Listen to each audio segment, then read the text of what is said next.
Halo, perkenalkan nama saya Jacqueline Lesiela, NPM 121552012101129. Prodi saya Informatika, mata kuliah Interaksi Manusia dan Komputer. Ini referensi yang saya ambil.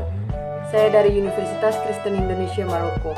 Di saat ini saya akan membahas tentang interaksi manusia dan komputer atau IMK atau Human Computer Interaction atau HCI, faktor-faktor pendewasaan Human Computer Interaction, dan prinsip utama perancangan HCI. Yang pertama, interaksi manusia dan komputer atau Human Computer Interaction. IMK atau HCI adalah disiplin ilmu yang mempelajari hubungan antara manusia dan komputer yang meliputi perancangan, evaluasi, dan implementasi antarmuka pengguna komputer agar mudah digunakan oleh manusia. Ilmu ini berusaha menemukan cara yang paling efisien untuk merancang pesan elektronik. Sedangkan interaksi manusia dan komputer sendiri adalah serangkaian proses, dialog, dan kegiatan yang dilakukan oleh manusia untuk berinteraksi dengan komputer yang keduanya saling memberikan masukan dan umpan balik melalui sebuah antarmuka untuk memperoleh hasil akhir yang diharapkan. Faktor-faktor yang berhubungan dengan IMK yang pertama yaitu 1. Rekayasa perangkat lunak atau software engineering. Bisa didefinisikan sebagai berikut: instruksi-instruksi yang bila dieksekusi akan memberikan fungsi dan kerja yang diinginkan, atau struktur data yang memungkinkan suatu program memanipulasi informasi secara proporsional. Faktor rekayasa perangkat lunak merupakan suatu faktor yang bisa menciptakan suatu program yang efektif, efisien, serta user-friendly, sehingga darinya dapat menghasilkan suatu mesin yang betul-betul diinginkan oleh user. Yang kedua, faktor kecerdasan buatan. Kecerdasan buatan atau artificial intelligence merupakan suatu bagian ilmu yang bertujuan agar komputer dapat melakukan pekerjaan seperti dan sebaik yang dilakukan manusia, serta menggabungkan cara berpikir manusia dengan mesin untuk mengambil keputusan, memecahkan masalah, dan pembelajaran.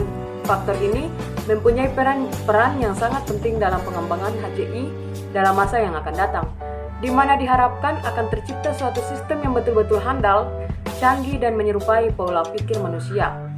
Yang ketiga, faktor linguistik komputasional.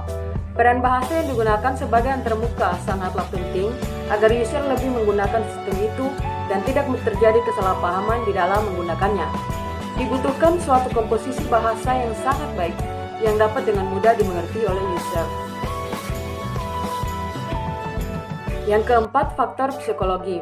Pemahaman akan psikologi orang yang akan menggunakan software sangatlah dibutuhkan dalam interaksi manusia dan komputer, mengingat setiap user memiliki sifat dan kelakuan yang berbeda. Faktor psikologi juga mencakup pengetahuan dan keahlian pengguna di dalam mempersepsikan dan memecahkan masalah atau problem solving. Yang kelima, faktor multimedia. Konteks multimedia digunakan sebagai sarana dialog yang sangat efektif antara manusia dan komputer. Saat ini multimedia berpengaruh besar dalam interaksi manusia dan komputer. Dengan konteks multimedia, tampilan dari suatu interaksi akan menjadi lebih menarik dan lebih mudah dimengerti oleh pengguna atau user. 6. Faktor antropologi.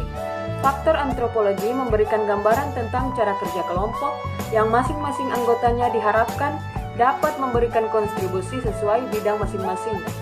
Faktor ini juga memberikan pandangan mendalam tentang cara kerja dari setiap kelompok karyawan yang ada dalam perusahaan di mana terjadi komunikasi antara manusia dan peralatan yang mereka gunakan. Yang ketujuh, faktor ergonomik. Faktor ergonomik berhubungan dengan aspek fisik untuk mendapatkan lingkungan kerja yang nyaman. Karena manusia yang bekerja di depan komputer biasanya menghabiskan waktu yang cukup lama. 8. Faktor sosiologi. Pada interaksi manusia dan komputer, sosiologi berhubungan dengan pengaruh sistem komputer dalam struktur sosial. Pada intinya, faktor ini merupakan konteks dari suatu interaksi antarmuka pengguna atau user interface, merupakan bagian sistem yang dikendalikan oleh user untuk mencapai dan melaksanakan fungsi-fungsi suatu sistem. Ya, mungkin itu saja yang saya bahas saat ini. Terima kasih.